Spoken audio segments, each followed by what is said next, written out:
अस्सलामुअलैकुम, वेलकम है आप सभी का इस नई वीडियो में। तो जैसे आप सभी को पता है कि आज जेके बोस क्लास 10th का मैथमेटिक्स का पेपर था। इस बीच जेड सीरीज़ का सॉलिड क्वेश्चन पेपर हमने ऑलरेडी अपलोड किया। आपके बहुत सारे कमेंट्स यहाँ पे आए थे कि एक्स और वाई सीरीज़ का भी सॉलिड पेपर अपलोड कीजिए। तो फाइनली इस वीडियो में मैं आपके साथ आज का एक्स सीरीज़ का और वाई सीरीज़ का दोनों का मिला के एक ही वीडियो में मैं यहाँ पर डिस्कस करने जा रहा हूँ। दोनों पेपर्स एक ही वीडियो में आपको देखने को मिलेंगे। ये वीडियो इंपॉर्टेंट रहेगा, वीडियो को पूरा एंड तक देख लेना, चैनल को भी सब्सक्राइब कर देना, व्हाट्सएप और टेलीग्राम ग्रुप ज्वाइन कर लेना, लिंक डिस्क्रिप्शन में आपको मिल जाएगी। तो चलिए वीडियो को शुरू कर ले। तो देख लेते हैं यहाँ पे आज के एक्स और वाई सीरीज के सॉलिड क्वेश्चन पेपर के बारे में। तो जेड सीरीज का ऑलरेडी अपलोड हो चुका है, क्लास 10th की प्लेलिस्ट में आपको वो वाला वीडियो देखने को मिलेगा। फिलहाल मैं यहाँ पे अभी जेड सीरीज को डिस्कस करूंगा। जेड सीरीज खत्म होते ही एक्स सीरीज को डिस्कस करूंगा। एक्स सीरीज खत्म होते ही वाई सीरीज पे मैं यहाँ पे चलूंगा। तो ओवरऑल जो आपका पेपर था 15 पेजेस का 15 पेजेस पे प्रिंट था।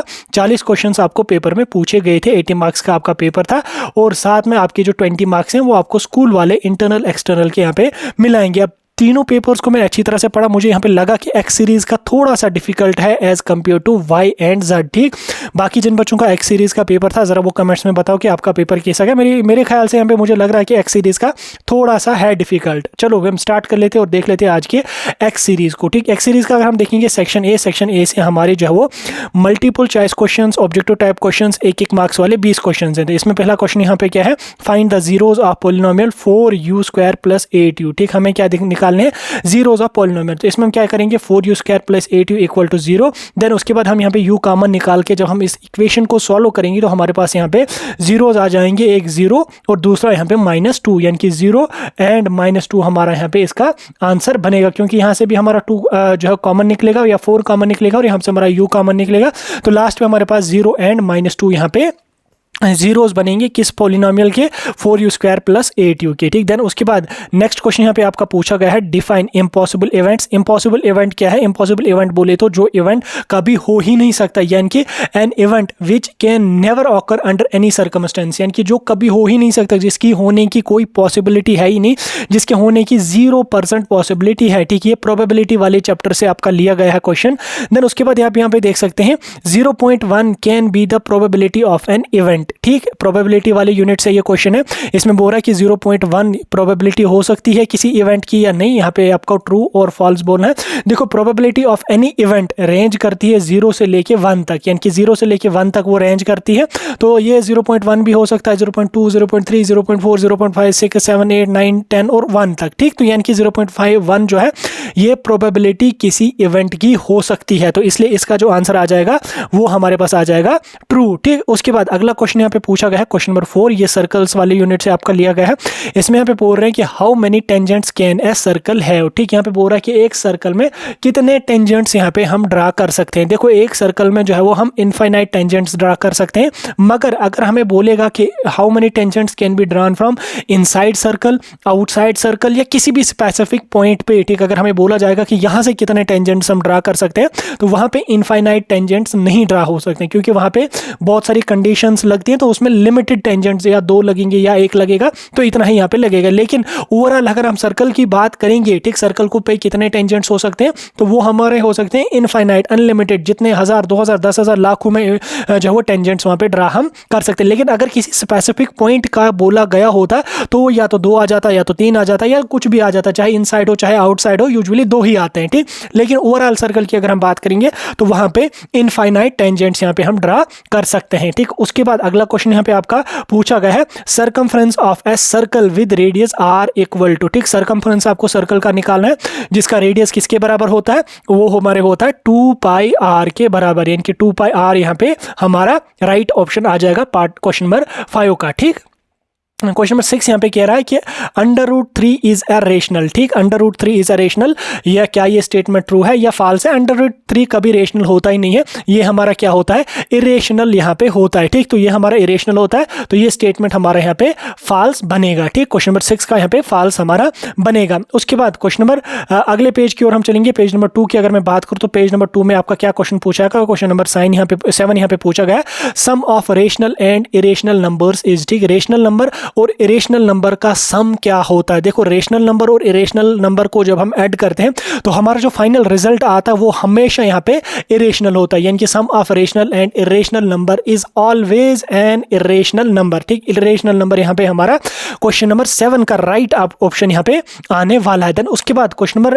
8 की अगर मैं बात करूँ तो 8वां क्वेश्चन यहाँ पे क्या पूछा गया है, HCF ऑफ 2, 15 एंड 21 इज। ठीक, हमारे पास 3 नंबर है, एक हमारे पास यहाँ पे 12, एक हमारे पास है यहाँ पे 15, एक हमारे पास यहाँ पे है 21। इसका यहाँ पे हमने हाईएस्ट कॉमन फैक्टर निकालना है। पहले अगर हम कॉमन फैक्टर्स की बात करेंगे, इनमें पहले 1 आ जाएगा, देन उसके बाद 2 भी नहीं आ जाएगा। 3 की अगर हम बात करेंगे 3 4 12, 3 5 15, 3 7 21, तो 3 आ जाएगा, 2 भी नहीं आ जाएगा, 4 इसमें आ जाएगा, इसमें नहीं आ जाएगा, 5 इसमें आ जाएगा, इन दो में नहीं आ जाएगा। तो ओवरऑल हमारा यहाँ पे 3 ही इसमें कॉमन फैक्टर एक बनता है और हाईएस्ट कॉमन भी यहाँ पे हमारा 3 ही इसका बनेगा। ठीक, उसके बाद क्वेश्चन नंबर 9 की अगर मैं बात करूं, क्वेश्चन नंबर 9 हमारा यहाँ पे कह रहा है the graph of y equal to 4x is a parallel to, ठीक, is a line parallel to. ठीक, अगर हमारा ग्राफ है जिसमें y किसके बराबर है 4x का, ठीक, जो लाइन होगी वो किसके पैरेलल होगी, क्या वो x एक्सिस की होगी, y एक्सिस की होगी या पासिंग थ्रू द ऑरिजिन। तो वो लाइन जो हमारी होगी वो पैरेलल होगी किस लाइन के, जो पास हो रही है कहाँ से, ऑरिजिन से। यानी कि क्वेश्चन नंबर 9 का हमारा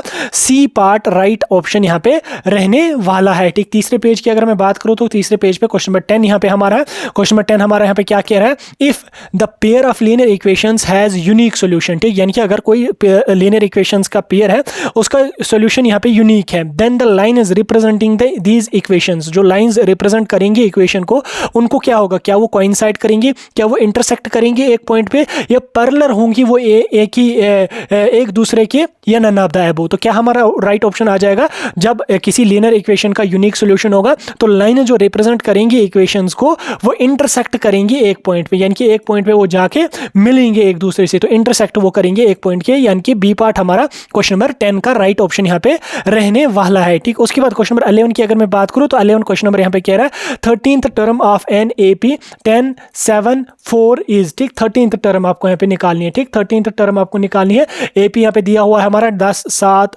और 4 7। उसके बाद हमारा यहाँ पे क्या है 13th टर्म यहाँ पे निकालनी है। आप यहाँ पे देख सकते हैं ये नीचे नीचे आ रहा है, 10 से यहाँ पे 3 नीचे आ गया, 4 से 7, 7 से 3 नीचे 4। उसी तरह से जब हम 30 बार पीछे चलेंगे तो 13th टर्म क्या बनेगी हमारी, वो यहाँ पे बनेगी 77 बनेगी, लेकिन कौन सी 77, -77। ठीक, किसी बच्चे ने यहाँ पे अगर इसको टिक दिया है तो वो गलत रहेगा, ये हमारा -77 इसका राइट ऑप्शन यहाँ पे रहने वाला है, क्योंकि ये नेगेटिव में जा रही है। ठीक, उसी तरह से मैं क्वेश्चन नंबर 12 की अगर मैं बात करूँ तो 12 क्वेश्चन नंबर क्या कह रहा है, 12 क्वेश्चन नंबर कह रहा है कि the value of cos theta increases as theta increases. कह रहा है कि अगर cos थीटा हमारे पास है तो वैल्यू cos थीटा का इंक्रीज हो जाएगा, जो ही थीटा का यहाँ पे इंक्रीज हो जाएगा। तो ये क्या स्टेटमेंट है यहाँ पे, फॉल्स है, क्योंकि अगर आप देख लोगे cos 0 cos आगे आगे चल के देखोगे 30 cos 60 cos 90 cos 180, तो आपको खुद समझ चलेगा इसका यहाँ पे आंसर। देन उसके बाद अगले क्वेश्चन की अगर मैं बात करूँ तो अगला क्वेश्चन पे क्वेश्चन नंबर 13 है। इसमें हमें इवेलुएट करने को बोला गया है 2 tan 30 divide by 1 minus tan square 30। ठीक, तो यहाँ पे आपको इसको इवेलुएट करना है।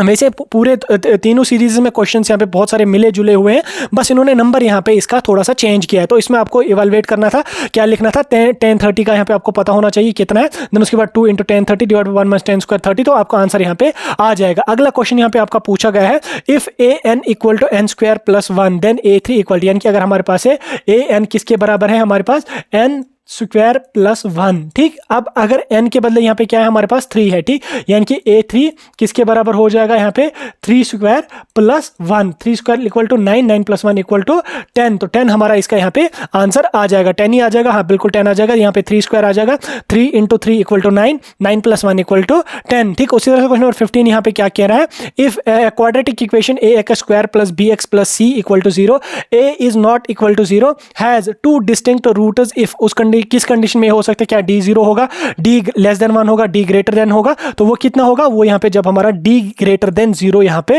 होगा, तो ये इसका राइट ऑप्शन यहाँ पे रहने वाला है। अगले क्वेश्चन की ओर हम चलेंगे। अगला क्वेश्चन पेज नंबर 5 पे हम चलेंगे। क्वेश्चन 16 यहाँ पे कह रहा है कि find the sum of first 5 multiples of 3। ठीक, पहले 5 मल्टीपल्स 3 के, यानी कि 3 और 3 और 3 6, 6 और 3 9, 9 और 3 12, 12 3 15, यानी कि 3 6 9 12 15 का आपको सम निकालना है। वो कितना हमारे पास यहाँ पे आ जाएगा, वो आ जाएगा 14 5, 6 और 3 9, 9 तो 9, 9 और 9 18, 18 और 12 कितने हो गए, 18 और 2 हो गए 20 और 10 30, 30 और 15 कितने हो गए 45, ठीक 45 इसका यहाँ पे राइट आंसर आने वाला है। ठीक, आ गया यहाँ तक आपको समझ।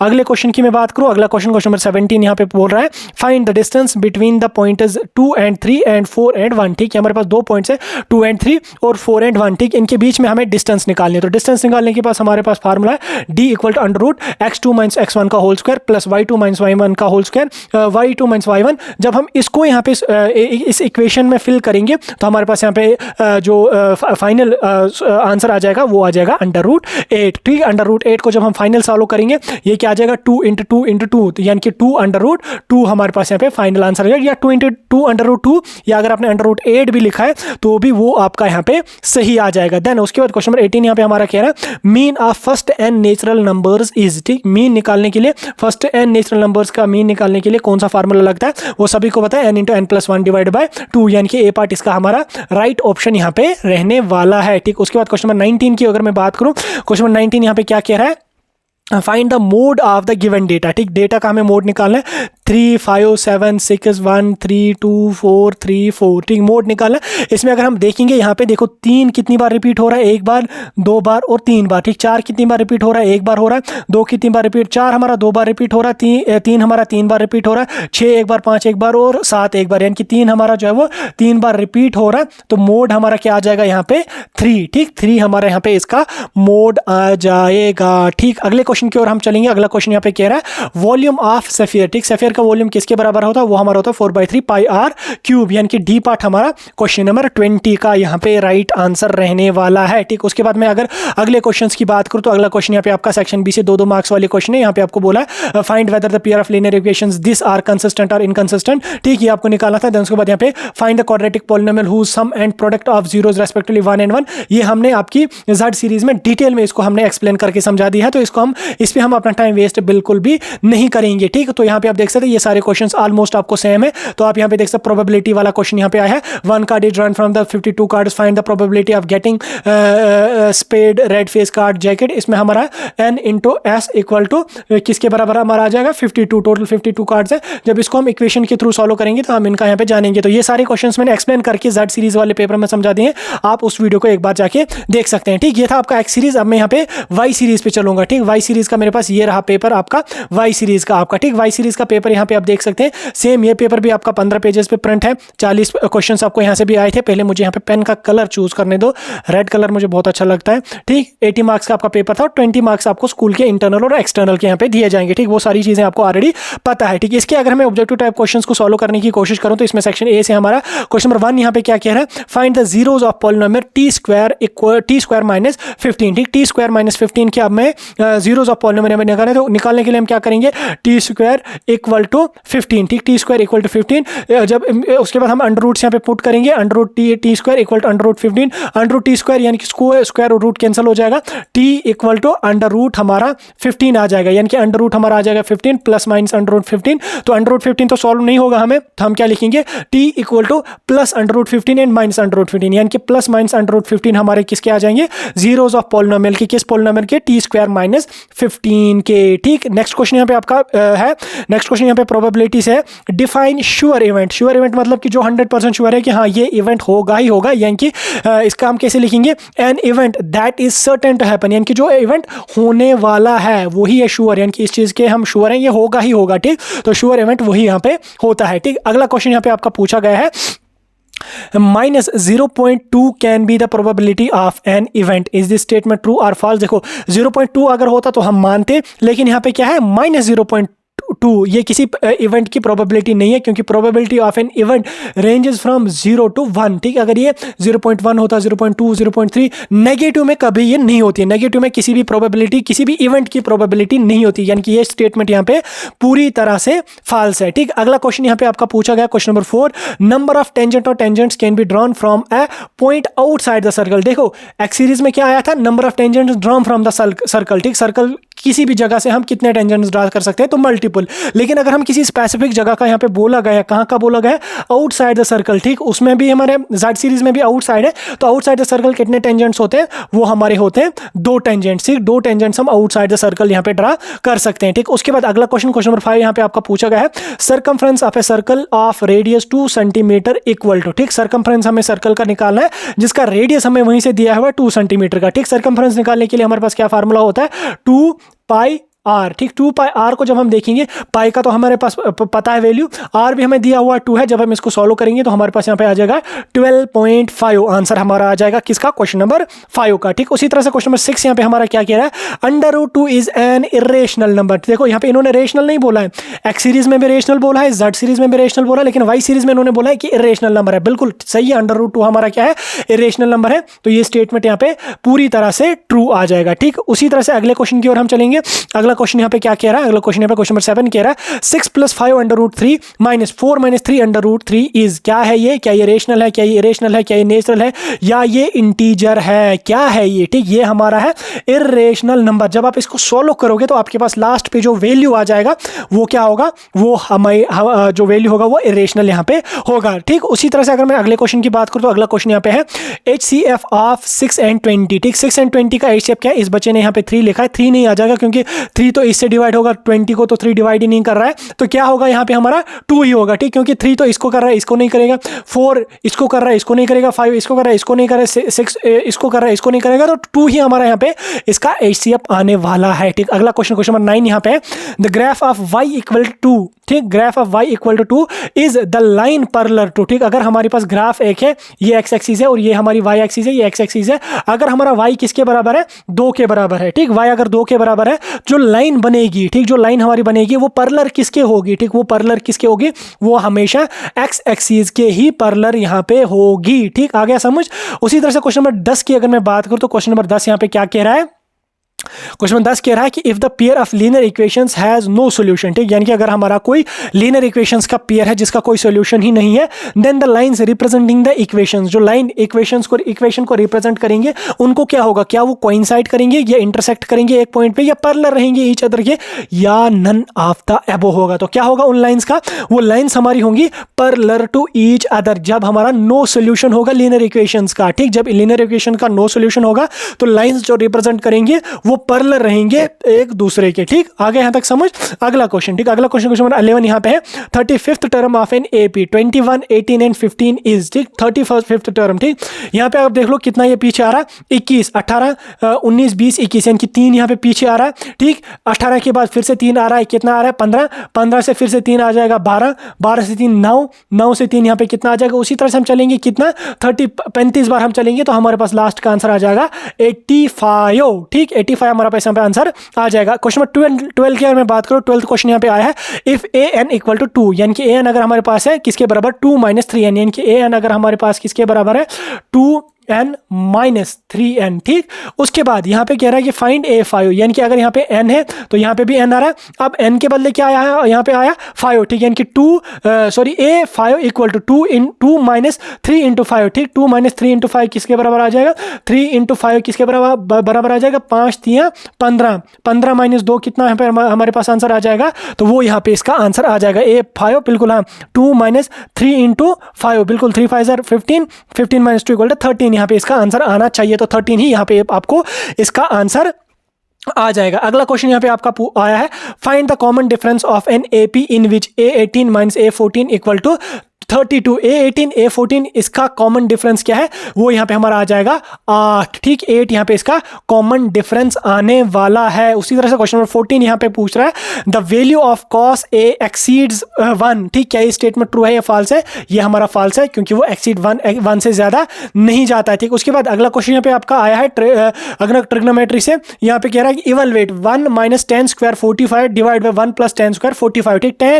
10 45 किसके बराबर हमारा होता है 1 के बराबर होता है, 1 - 1 divide by 1 + 1, 1 - 1 equal to 0, 0 by 1 equal to 0, तो 0 हमारा यहाँ पे आंसर इसका बनने वाला है। उसी तरह से अगला क्वेश्चन यहाँ पे आपका the quadratic equation ax² + bx + c = 0, a is not equal to 0 has two equal real roots if D हमारा डिफरेंस हमारा किसके बराबर होगा, जब डिफरेंस हमारा 0 के बराबर होगा तब उनके इक्वल रूट्स यहाँ पे बनेंगे। ठीक, उसी तरह से अगले क्वेश्चन की मैं बात करूं, क्वेश्चन नंबर 17 यहाँ पे क्या पूछ रहा है, क्वेश्चन नंबर 17 यहाँ पे पूछ रहा है find the distance between the point 0 0 and -1 2। ठीक, हमें डिस्टेंस निकालनी है दो पॉइंट्स की, हमारे पास यहाँ पे दिया है, एक है 0 0 -1 -2। डिस्टेंस निकालने के लिए हम कौन सा फार्मूला यूज करेंगे, हर पेपर में मैंने बोला ये हमारे पास under root x2 - x1 plus y2 - y1। जब हम इसको फार्मूला को पुट करेंगे तो हमारे पास आंसर क्या आ जाएगा, अंडर रूट 5 हमारे पास फाइनल आंसर इसका आ जाएगा। उसी तरह से क्वेश्चन नंबर 18 यहाँ पे आपका आया है, which of the following is not a measure of central tendency. ठीक, सेंट्रल टेंडेंसी का मेजर कौन नहीं है, mode, range, mean and median.